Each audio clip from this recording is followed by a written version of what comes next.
우리는 참 비밀을 좋아합니다. 그래서 뭔가 비밀을 알 때 내가 대단한 사람이 된 것 같습니다. 그리고 또 많은 사람들이 이 비밀스러운 어떤 신비주의를 좋아합니다. 그래서 남들이 알지 못하는 감추어진 비밀스러운 지식을 알고 어떤 감추어진 능력을 경험하는 것을 이렇게 동경하는 것 같습니다. 최근에 이제 내가 신이다라는 다큐멘터리가 굉장히 화제를 일으켰습니다. 근데 이야기를 들어보면 굉장히 이성적인 명문대 학생들이 이단에 빠져서 그 인생을 망친 사람들이 한두 명이 아닙니다. 왜 그럴까? 사람들이 많은 이유가 있겠지만 사람들이 이성을 뛰어넘는 어떤 신비한 것을 좋아하기 때문에 그렇다라는 생각이 듭니다. 이단들은 성경을 사용하는데 이 성경에서 성경을 해석하는 데 있어서 정통 교회에서 하는 식으로 하지 않습니다. 문맥을 보고 배경을 연구하고 이렇게 막 드러난 하나님의 뜻에 대해서 관심을 갖는 게 아니에요. 드러난 뜻이 아니라 감추어진 뜻이 있다, 이런 식으로 보는 거예요. 그래서 그냥 우리가 딱 봐서 드러난 뜻이 아니라 감추어진 신비로운 뜻, 이제 알레고리칼한 해석이다라고 하는데, 그래서 상징주의적으로 다 해석을 하는 겁니다. 그래서 모든 게 다 상징이에요. 그러다 보니까 이단들마다 자기 입맛대로 그 교리들을 짜맞출 수가 있습니다. 똑같은 성경인데도 자기 마음대로 이 교리를 짜맞추다 보니까 그 교주를 우상화 만들 수 있고 교주가 원하는 대로 성도들을 좌지우지할 수가 있는 겁니다. 근데 그런 것을 보면서 와, 감추어진 의미를 알았다, 신비하다, 신통방통하다, 진짜 진리구나 라고 생각하는, 착각하는 사람들이 너무 많다라는 거죠. 이 디모데전서의 수신자인 디모데는 에베소 교회를 목회하던 이제 사역자였습니다. 그런데 이 에베소 교회 안에 거짓 선생들이 판을 치고 있었습니다. 그들도 뭔가 자연스럽지 못하고 정상적이지 않는 삶을 요구했다라는 것을 말씀을 통해서 볼 수가 있습니다. 디모데전서 4장 3절 말씀인데요. 혼인을 금하고 어떤 음식물은 먹지 말라라고 이야기를 하는 거예요. 혼인을 하는 게, 남녀가 혼인을 하는 게 정상적이지 않습니까? 그런데 혼인을 금하고 그리고 어떤 음식물에 대해서는 네가 먹으면 안 된다라는 금욕주의에 대해서 이야기를 하고 있는 겁니다. 이런 가르침은 이제 그 당시 유행한 이단이 영지주의의 가르침과 같습니다. 이 영지주의의 가장 큰 특징은 이원론이에요. 이원론이 뭐냐면 하나님의 세계와 인간의 세계가 철저하게 분리되어 있다라는, 하늘과 땅은 섞일 수가 없어요. 접촉할 수가 없다. 완전히 분리되어 있다. 영은 선하고 육체는 악하다라는 거예요. 그래서 물질 세계는 다 부정하게 생각합니다. 여기에서 파생되어 나오기 때문에 지나친 금욕주의가 나오게 되는 거죠. 영혼이 감각적인 굴레와 정욕에서 해방되기 위해서는 모든 것을 다 금해야 된다라는 거예요. 근데 이것이 완전히 반대쪽 극단으로 가면 뭐가 되냐면, 영혼은 선하기 때문에 육체가 어떤 일을 해도 상관이 없다. 그렇기 때문에 내 마음대로 육체의 정욕을 태우면 무슨 짓을 해도 상관이 없다라는 도덕 폐기론자들이 생기게 되는 겁니다. 이게 완전 극단이죠. 금욕주의고 한쪽은 완전히 문란하게 살아가는 것. 이게 다 영지주의에서 나오게 되는 겁니다. 근데 이제 JMS에서 이제 나는 신이다의 JMS가 굉장히 부각되지 않습니까? JMS에서도 비슷한 주장을 해요. 이 태초에 이제 아담과 하와가 있을 때 그들이 왜 죄를 범하게 되냐면, 하와가 루시퍼랑 성관계를 가졌다, 이게 죄의 시작이다라고 해석을 하는 거예요. 성경에 어디에도 그런 이야기가 나오지 않지만 그들은 그렇게 상징적인 의미를 부여합니다. 그래서 남녀 간의 성관계 하면 안 돼 라고 이야기를 해요. 이제 거룩한 신랑을 맞이해야 된다, 이런 식으로. 근데 그 거룩한 신랑이 누굽니까? 정명석이에요. 교주 정명석만 애인으로 바라봐라, 이게 그들의 이제 교리입니다. 얼마나 모순된 이야기입니까? 말이 안 되는 이야기예요. 근데 거기에 사람들이 빠져있는 사람들이 그렇게 많다는 것 아닙니까? 그래서 성추행하고 성폭행했던 이 정명석이 지금은 재판을 받으려고 지금 구치소에 가 있는 상황이죠. 사랑하는 성도 여러분, 하나님의 말씀은 창조 질서, 자연 법칙을 무시하지 않습니다. 자연 원리와 일방 계시를 인정하죠. 하나님의 말씀은 도덕을 절대로 무시하지 않습니다. 오히려 더 높은 수준의 도덕을 우리에게 요구하고 추구하라라고 이야기를 하고 있습니다. 근데 사람들은 막연하게 신비주의에 대해서 동경하며 이제 정통교에서 모르는 뭔가가 있을 것이다라는 그런 생각을 하는 거예요. 그러나 그런 신비는 진짜 신비가 아닙니다. 성경 안에서 신비, 또 비밀이라고 이야기하는 헬라어가 이제 미스테리온이라는 단어예요. 미스테리온. 여기 미스테리온에서 미스테리가 있는 거예요. 미스테리. 들어보시죠. 영어의 미스테리. 똑같은 단어예요. 그런데 이 미스테리온은 어떻게 쓰이냐면 인간을 향한 창조주 하나님의 구속사역의 계획에 대해서 언급하는 구속사역의 계획을 의미하는 거예요. 쉽게 이야기하자면 성경에서의 신비는 뭐냐? 예수 그리스도예요. 거의 대부분이 그렇습니다. 물론 아닌 경우도 있지만 거의 대부분, 특별히 오는 본문 말씀은 예수 그리스도가 바로 신비다라고 이야기하고 있는 거죠. 여러분, 예수님은 정말 신비한 분입니다. 이분이 거짓이라면 당연히 우리에게 아무런 의미가 없겠지만 예수님이 사실이기 때문에 믿는 우리뿐 아니라 믿지 않는 자들도, 모든 만물도, 더 나아가 천상에서도 놀라운 변화가 일어나게 되었습니다. 그것이 신비고, 그리고 이 신비는 거기서 멈추서는 안 돼요. 오늘 말씀의 제목과 같이 경건의 비밀, 경건의 신비, 경건으로 이어져야 된다라는 거예요. 경건으로 반드시 이어져야 됩니다. 하나님이 보내신 놀라운 신비신 예수 그리스도를 깨닫고 하나님을 향해서 바르게 예배하고 바르게 경외하며 살아가는 것이 경건이에요. 그래서 이 신비는 반드시 경건으로 이어져야 된다라는 겁니다. 그러면 오늘 말씀에서 이야기하는 이 경건의 비밀, 경건의 신비이신 예수 그리스도에 대해서 같이 살펴보도록 하겠습니다. 먼저 디모데전서 이제 3장 16절 말씀은 이 디모데전서 전체적으로 보았을 때 위치적으로 한 가운데 있습니다. 디모데전서가 총 6장으로 구성되어져 있거든요. 그런데 지금 3장 마지막에 있다라는 것은 위치적으로 보면 한 가운데 있죠. 근데 위치적으로 가운데 있을 뿐 아니라 내용적으로도 디모데전서를 아우르고 있는 핵심 주제, 중심을 이루고 있어요. 디모데전서의 내용이 뭐냐면 바른 교훈이 무엇인지 너희가 알아야 하고, 그리고 그 바른 교훈을 따라서 너희들이 행해야 된다라는 것이 디모데전서의 주제예요. 그런데 그 핵심에 누가 계십니까? 바로 예수 그리스도가 계신 거예요. 경건의 신비신 예수 그리스도. 그래서 디모데전서 이제 3장 16절이 디모데전서의 주제가 되고 중심이 된다라는 겁니다. 그러면 이 16절에서 예수님에 대해서 어떻게 찬양을 하고 있는가? 우리 다시 한번 3장 16절만 읽어보도록 하겠습니다. 읽어보겠습니다. 시작. 크도다 경건의 비밀이여 그렇지 않다 하는 이 없도다. 그는 육신으로 나타난 바 되시고 영으로 의롭다 하심을 받으시고 천사들에게 보이시고 만국에서 전파되시고 세상에서 믿음 받으시고 영광 가운데서 올려지셨느니라. 아멘. 여기 보면은 예수님에 대해서 6가지 동사로 표현을 해요. 그러면 이제 여러분 잘 못 느끼시겠지만 이게 비슷한 형태로 있어요. 수동태고 또 이제 뭐뭐 안에라는 이제 전치사가 늘 따라다니거든요. 그래서 이 6개의 동사가 예수님에 대해서 나타내 보여주고 있어요. 예수님이 어떤 분인가. 근데 여러분 읽어보면은 여러분이 다 아는 내용이에요. 하나도 신기하지가 않아요. 그렇지 않습니까? 네. 성경 안에 다 기록된 내용입니다. 그러나 여러분 다시 조금만 떨어져서 생각해보면 이것은 굉장히 신비로운 내용입니다. 우리가 지금 알고 믿어서 그렇죠?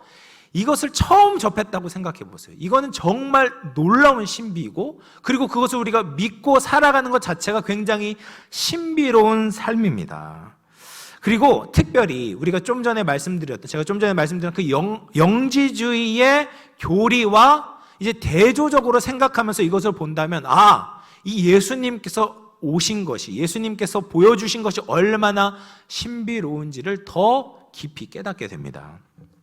그러면 먼저는 하나님이신 예수님이 우리를 위해 이 땅에 오셨고 또 우리가 예수님을 통하여 새로운 생명을 얻었다라는 것이 가장 위대한 신비입니다. 여러분, 에베소 도시에는 많은 신이 있었어요. 이방 신이 있었습니다. 그래서 그리스, 로마에서 섬겼던 그 신들이 있었어요.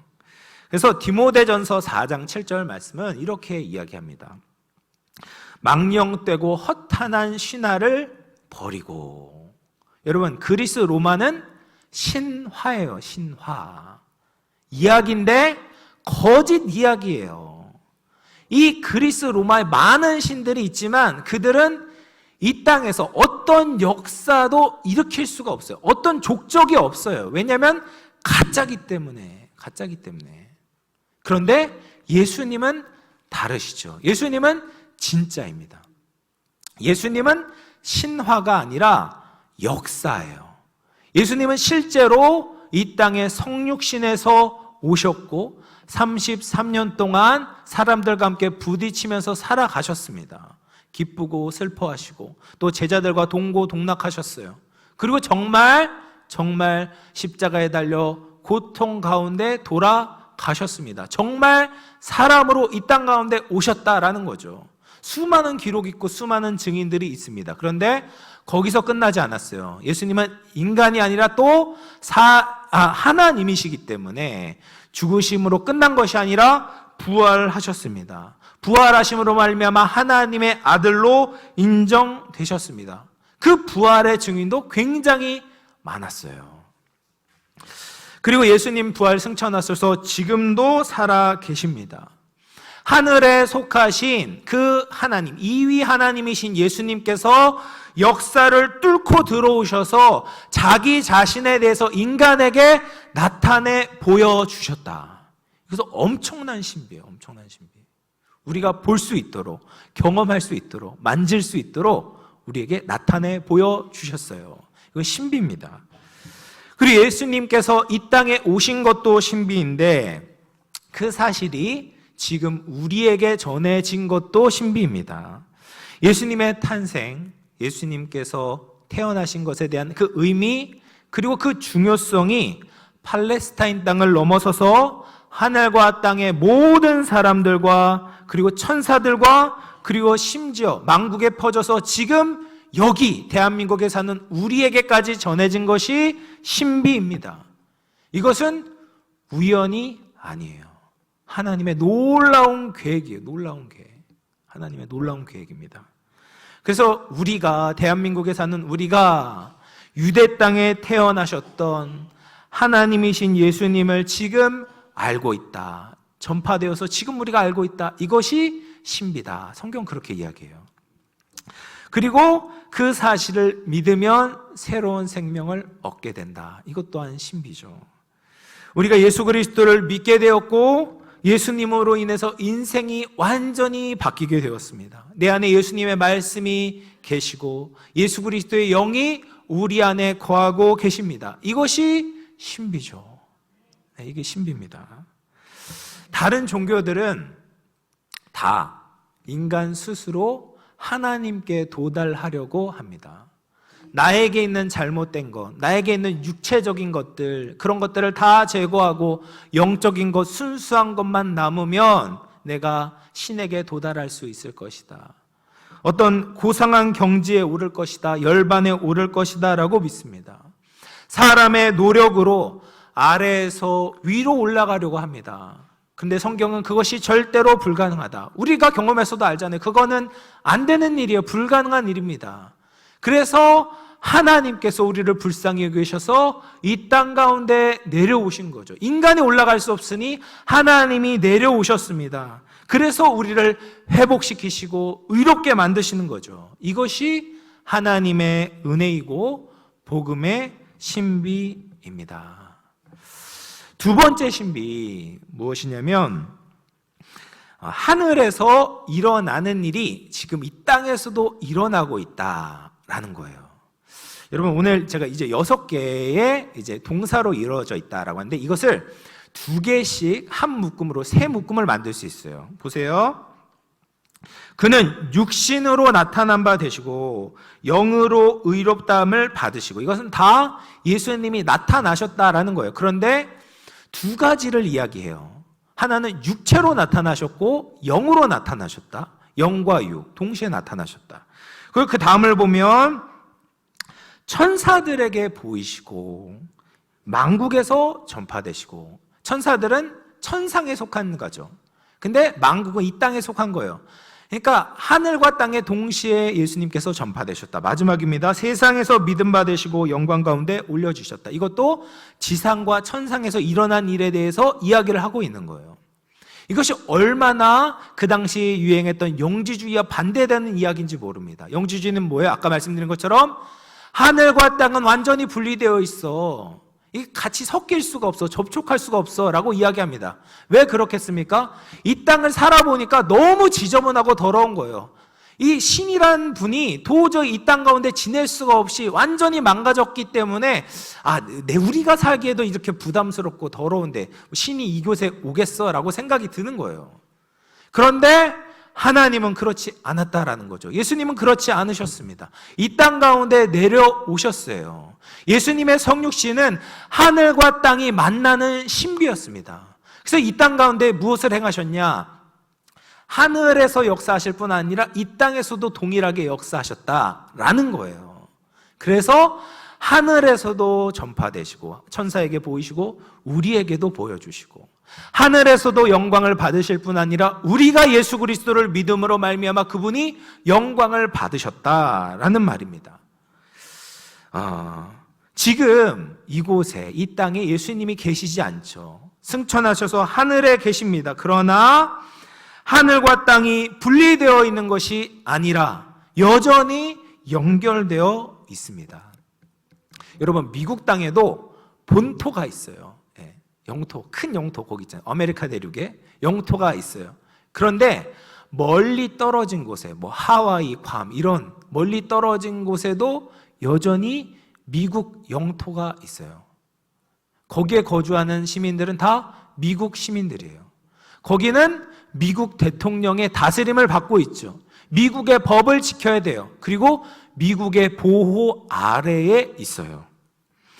똑같습니다. 교회도 마찬가지예요. 교회도 지금 그렇게 분리되어 있는 것처럼 보여요. 하늘에 천상교회가 있거든요. 요한계시록 4장에 보면 하늘에 천사가 찬양하고 24장로들이 모이고 막 수많은 하나님의 백성들이 하나님께 영광을 돌리고 예수 그리스도께 영광을 돌리는 천상교회의 모습을 보여줘요. 그런데 그 천상교회가 지금 지상교회도 연결되어져 있다라는 말이에요. 분리되어져 있는 것이 아니에요. 우리 여전히 예수님의 백성들이고 자녀들이다라는 거죠. 지상교회는 예수님이 다스리시는 그 천국의 지경점이에요. 우리 영암교회가 천국의 지경점입니다. 이 땅에 있지만 이 땅에 속한 것이 아니라 천국에 속해 있습니다.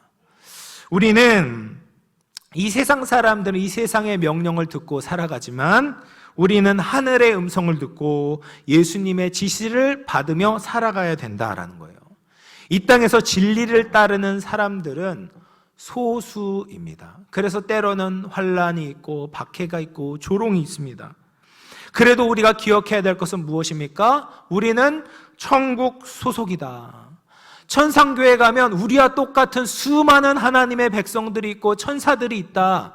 무엇보다도 이 하늘과 땅을 다스리시는 예수 그리스도께서 계신다라는 것을 기억해야 되는 거죠. 그러면 우리가 이 땅에서 신앙생활하면서 절대로 위축되지 않는 것입니다. 땅에서 매면 하늘에서 매이고 땅에서 풀면 하늘에서도 풀린다. 하늘과 땅이 연결되어져 있다. 왜요? 예수님께서 하늘과 땅을 통일하셨거든요. 다스리고 계시거든요. 그렇기 때문에 우리는 쫄지 말아야 되죠. 만일 하나님이 우리를 위하시면 누가 우리를 대적하리요? 이런 마음으로, 이런 담대함을 가지고 이 땅에서 하나님께서 우리를 보내신 파견된 자와 같이 그리스도의 대사와 같이 담대하게 예수 그리스도를 위해 살아가는 것이 경건의 신비다라는 말입니다. 그래서 이제 세 번째로 생각해야 되는 신비는 무엇이냐면 바로 예수님께서 교회를 통해 높여져야 된다라는 말이에요. 그래서 이 마지막에 보면 예수님께서 성육신하심으로 시작하는데 마지막에 뭐가 있습니까? 예수님께서 하늘에 높여지셨다. 그게 뭐예요? 믿음으로 말미암아 높여지신 거예요. 그런데 그것이 이제 15절과 연결이 돼요. 15절 말씀 보시면 만일 내가 지체하면 너로 하여금 하나님의 집에서 어떻게 행하여야 할지를 알게 하려 함이니 이 집은 살아계신 하나님의 교회요 진리의 기둥과 터니라 라고 말씀을 하고 있습니다. 이 진리에 정관사가 붙어요. 그 진리예요. 그 진리. 그 진리가 누구십니까? 예수 그리스도이시죠. 그런데 그 교회와 예수님이 집을 이루고 있다라는 거예요. 이것은 뗄 수 없는 관계다. 불가분의 관계다라는 것을 의미합니다. 그리고 예수님께 교회는 그냥 하찮은 한 부분이 아니에요. 교회에 대해서 오늘 뭐라고 이야기합니까? 진리의 기둥과 터다라고 말해요. 여러분, 기둥이 없는 건물은 없어요. 이 기둥, 약인과 보아스가 무너지면 우리 교회는 무너지게 됩니다. 기둥은 그 건물을 지탱하는 가장 중요한 부분이에요. 그런데 이 기둥의 역할이 이 집을 지탱하는 역할도 있지만 지붕을 이렇게 높이 들어서 멀리서도 똑똑히 보게 만드는 그런 역할도 있습니다. 예를 들어서 이제 에베소에 살았던 사람들은 이 아데미 신전을 익숙하게 보았어요. 근데 아데미 신전의 특징이 무엇이냐면 높이 18m가 되는 웅장한 기둥이 100개가 있었다고 그래요. 얼마나 대단한 크기입니까? 얼마나 대단한 규모입니까? 그래서 사람들이 멀리서도 그 아데미 신전의 위엄에 감탄하곤 한 거예요. 그런데 우리 교회가 그 아데미 신전보다도 더 우리 주님을 높여야 된다라는 거죠. 뭘로요? 우리 교회를 통하여서 교회가 진리를 수호하고 지키고 하나님께 영광을 돌림으로 예수님께 영광을 돌림으로 세상 모든 사람들이 예수님을 볼 수 있도록 해야 된다. 이것이 교회의 역할이다라고 말씀하십니다. 그리고 교회가 또 무엇입니까? 진리의 터다라고 말씀하세요. 터는 건물의 기초를 이루는 거죠. 터가 흔들리면 건물이 무너집니다. 그런데 에베소서에서는 이것을 또 뒤집어서 이야기하기도 합니다. 에베소서 2장 20절 말씀입니다.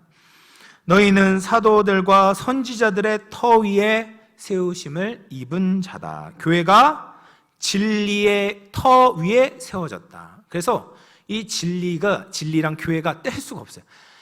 진리 위에 교회가 세워졌는데 예수님께서 진리 위에 세우셨어요. 교회를. 그런데 또 교회가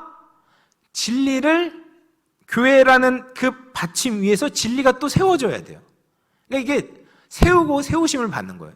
예수님께서 교회를 세우셨는데 동시에 교회가 예수님을 세워야 돼요. 이 말은 뭐냐면 교회가 진리를 수호해야 된다. 거짓 가르침과 불신앙과 이단의 가르침에서부터 성도를 지키는 것이 교회의 역할이다라고 이야기를 하고 있습니다. 이것이 정말 경건의 신비 아닙니까? 창조주 하나님이 이 땅에 오신 것도 신비한데 우리가 이 땅에 있으면서 하늘에 속해 있다라는 것도 신비하고 그리고 우리에게 예수님을 높이도록 사명을 주신 것도 정말 신비한 일입니다. 우리는 이런 막중하고 위대하고 영광스러운 사명을 맡고 있다라는 거죠. 그래서 교회는 진리의 내용을 잘 지켜내고 또 그 진리를 행함으로 말미암아 예수님께 영광을 돌려야 된다라는 거예요. 이것이 무엇입니까? 경건을 통해서 예수님께 영광을 돌리는 거예요. 신비하신 예수 그리스도를 알므로 경건해서 또 예수님께 영광을 돌리는 것. 이것이 우리가 살아가는 삶의 방식이다라는 거죠. 그런데 이 진리를 위해 사는 것이 참 쉽지가 않습니다. 많은 이들이 경건한 척은 하지만 진짜 경건한 사람은 참 드뭅니다. 예수님은 경건한 척하는 사람들에 대해서 자주 책망을 하셨습니다. 소위 말씀을 잘 안다는 바리새인과 서기관들의 외식된 행동을 호되게 꾸중하셨습니다. 그래서 마태복음 23장 2절에서부터 5절 말씀을 보면 이렇게 이야기합니다.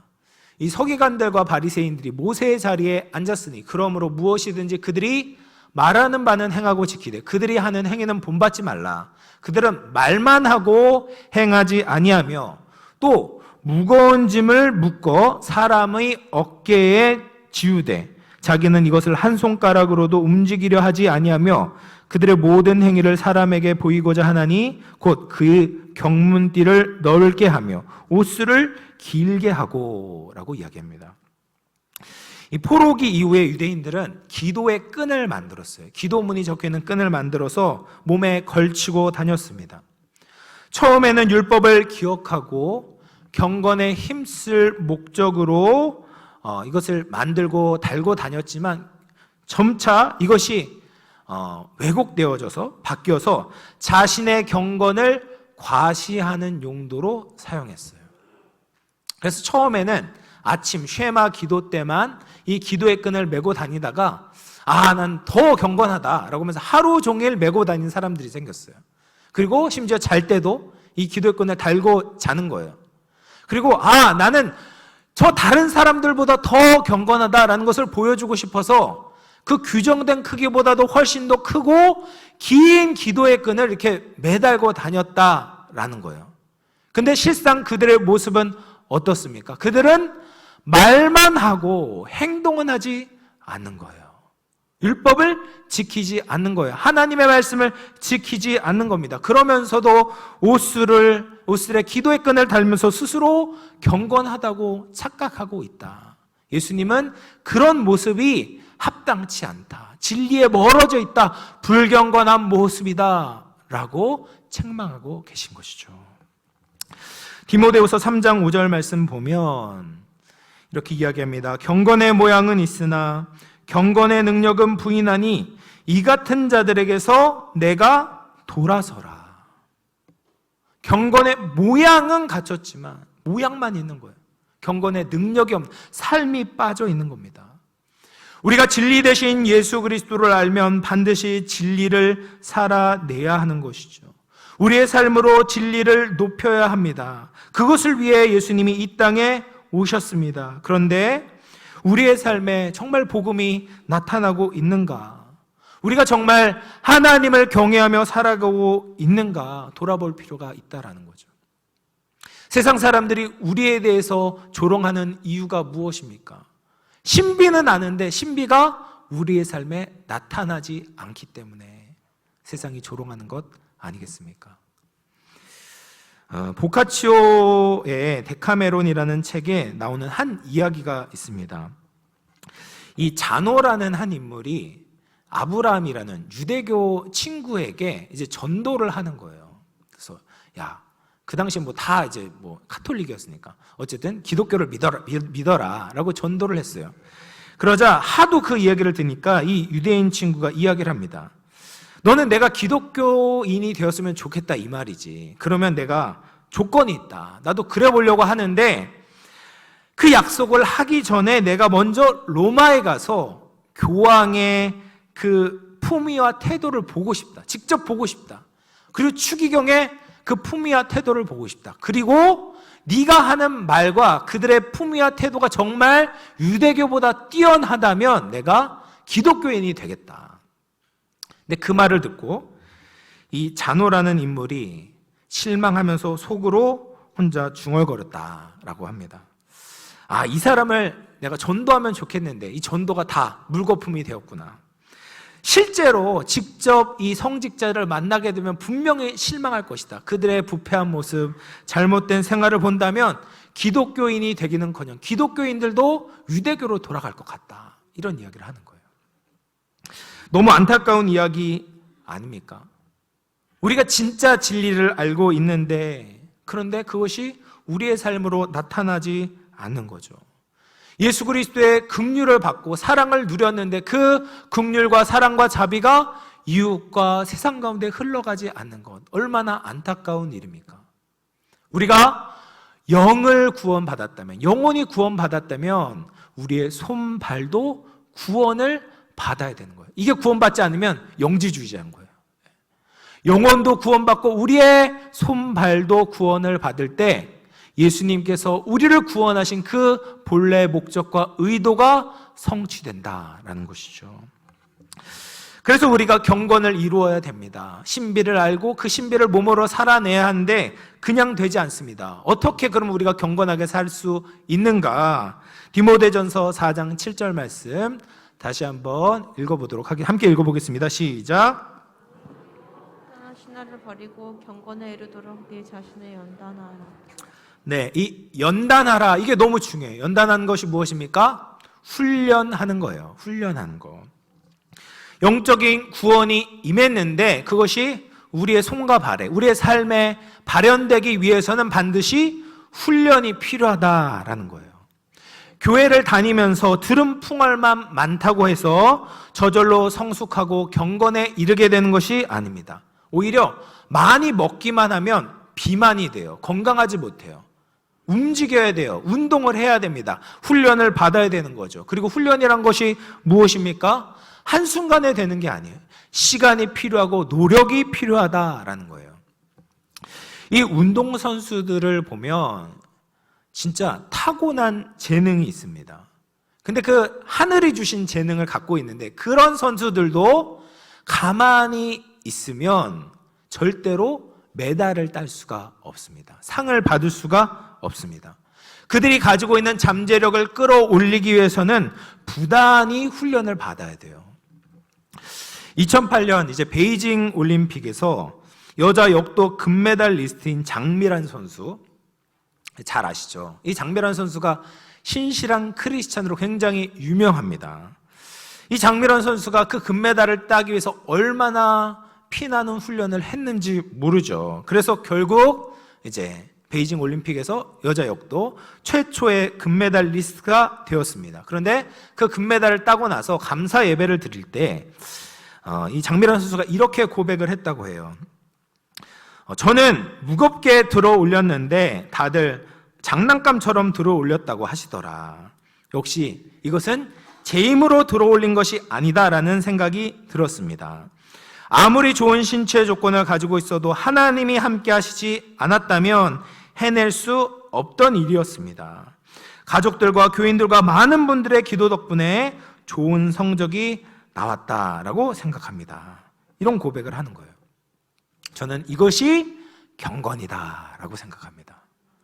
자기가 피땀 흘려서 노력하는 거죠. 경건을 위해서 훈련을 받는 겁니다. 우리가 받은 은혜를 가지고 내 손발을 부지런히 움직이는 거예요. 그러면 하나님이 도와주시는 거죠. 안 될 것 같은 무게를 들어 올릴 수 있도록 능력을 더해 주시는 겁니다. 세상에 대해서 무너지지 않고 승리할 수 있도록 은혜를 부어 주시는 거죠. 이것이 경건의 신비입니다. 그런데 이런 훈련이 없이 어떤 영성에 이르거나 경건에 이르려고 하는 사람들이 있습니다. 그런 사람들은 꼭 이상한 곳에 눈을 기울여요. 그러면 2단에 빠지고 3단에 빠집니다. 여러분 유튜브 보면 기독교라는 이름을 걸고 이상한 신비주의적인 행동을 하는 유튜버들이 많이 있어요. 여러분 그런 사람들 너무 조심해야 됩니다. 대표적으로 이제 박모 전도자라는 사람이 있어요. 아주 잘생겼어요. 찾아보지 마십시오. 잘생겼어요. 너무 막 말도 잘하고 영어도 잘해요. 그런데 이 사람이 성경 말씀이 적혀 있는 카드를 이제 그 집회 때 사람들에게 나눠 주었다고 해요. 근데 그 카드를 받은 사람의 이제 간증이에요. 그 카드를 받았는데 손이 뜨거워졌대요. 그러면서 이야기하는 게 성경 구절을 인용하는데 사도행전 19장 12절 말씀을 인용합니다. 심지어 사람들이 바울의 몸에서 손수건이나 앞치마를 가져다가 병든 사람에게 얹으면 그 병이 떠나가고 악기도 나가더라. 이 초대교회 역사가 지금 일어난 거다라고 이야기를 해요. 그러면서 자기가 그 손이 뜨거워진 그 카드를 다른 사람 손에 올려놓으니까 그 사람 손에 금가루가 생겼다. 그리고 막 오일리해졌다. 막 손이 막 반들반들해졌대요. 그리고 허리가 아픈 자매가 있었는데 그 카드를 아픈 허리에다가 대고 기도를 했는데 막 시원한 그런 기분이 들었다. 이런 얘기를 해요. 여러분 어떠십니까? 그 카드가 탐이 나십니까? 네. 여러분 그 카드 받지 마시고 차라리 교통카드가 더 좋은 겁니다. 현혹돼서는 안 됩니다.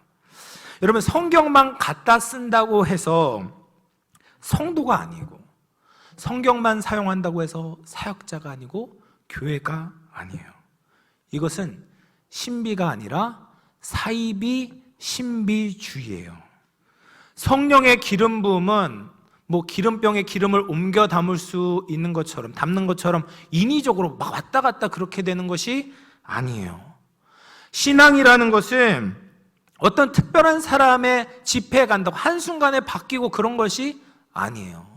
특별한 사람이 지니고 있는 특별한 물건을 내가 지닌다고 해서 신앙이 경건해지는 것이 절대 아닙니다. 이것은 기독교가 아닌 거죠. 정말 바울의 손수건으로 성령이 임한다면 바울이 못하러 연단하라라고 이야기했겠습니까? 아마 그러면 이렇게 이야기했을 거예요. 디모데야, 내 손수건에 능력이 있으니 이 손수건을 에베소 교회 병든 자들 위에 올려놓으라. 그러면 성령이 임할 것이다 라고 이야기했을 거예요. 근데 그렇게 하지 않는다라는 거죠.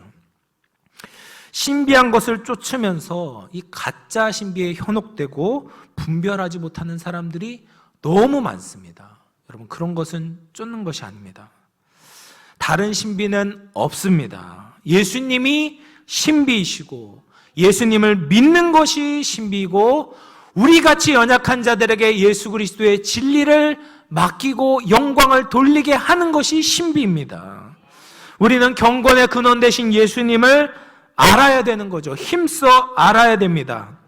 그리고 그 예수 그리스도를 아는 지식으로 하나님을 경외하며 경건에 이르는 것이 신앙생활의 절정이고 신앙생활의 열매입니다. 경건에 이르는 데는 지름길이 없어요. 하루아침에 되지 않습니다.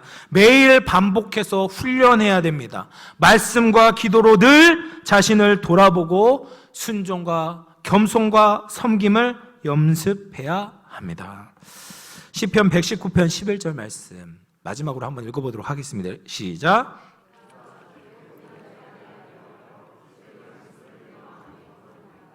네, 사랑하는 성도 여러분, 영적 유혹이 많은 이 시대에 진정한 경건의 신비 되신 예수님 말씀을 통해서 가까이 해야 합니다. 그 진리 되신 예수님을 높이고 살아가시기를 바랍니다. 바른 진리의 내용을 가지고 진리를 살아내고자 하는 거룩한 노력에 기울일 때 주님께서 풍성한 은혜를 베푸시리라 믿습니다. 경건의 모양뿐 아니라 경건의 능력을 가지고 주님께 영광을 돌리는 모든 영암의 성도님들 되시기를 주님의 이름으로 축원을 드립니다. 우리 같이 한번 기도했으면 좋겠습니다. 경건은 우리의 신앙의 목표가 되어야 합니다. 시편 4편 3절에 여호와께서 자기를 위하여 경건한 자를 택하신 줄을 너희가 알지어다. 내가 그를 부를 때에 여호와께서 들으시리로다. 경건한 자의 부르짖음을 하나님이 들으신다 약속하셨습니다. 주님, 내가 진리를 바로 알기를 원합니다. 그리고 살아계신 하나님의 집인 이 교회, 하나님, 우리 성도가 진리를 바르게 살게 하여 주시옵소서. 머리에만 머무는 것이 아니라, 머리만 채우는 것이 아니라 예수님의 몸으로 손과 발을 통하여서 이 땅에서 성령을 따라 살아가게 하여 주시옵소서. 말씀 생각하면서 한번 기도하도록 하겠습니다. 하나님 아버지 감사합니다. 하나님, 부족한 우리에게 정말 경건의 신비 되신 예수 그리스도를 나타내 보여주시고, 하나님 우리 가운데 하나님 믿음을 허락하여 주셔서 하나님 예수 그리스도를 받고 새 생명을 얻게 하심을 감사합니다.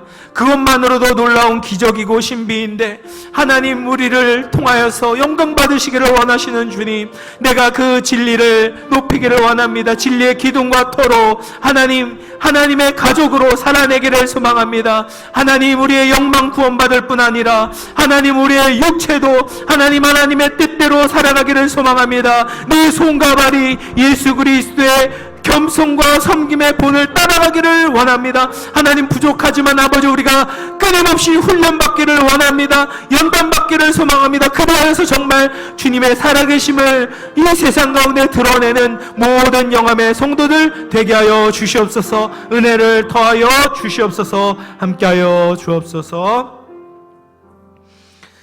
살아계신 하나님 아버지 감사합니다. 오늘 말씀을 통하여서 경건의 비밀, 경건의 신비에 대해 나누었습니다. 세속에 물들어 경건과 무관하게 살아가고 있는 우리들의 잘못된 모습을 용서하여 주시옵소서. 경건의 모양만 남고 외식적인 신앙생활을 하는 것들 다 제거하게 하시고 진정한 경건의 능력을 가지고 살아갈 수 있도록 인도하여 주시옵소서. 우리에게 계시하신 예수 그리스도의 신비를 더 깊이 알게 하시고 주님을 경외하고 사랑하는 마음을 가지고 삶으로 주님께 영광 돌리게 하여 주시옵소서. 이 모든 말씀 거룩하신 예수 그리스도의 이름으로 기도드리옵나이다. 아멘.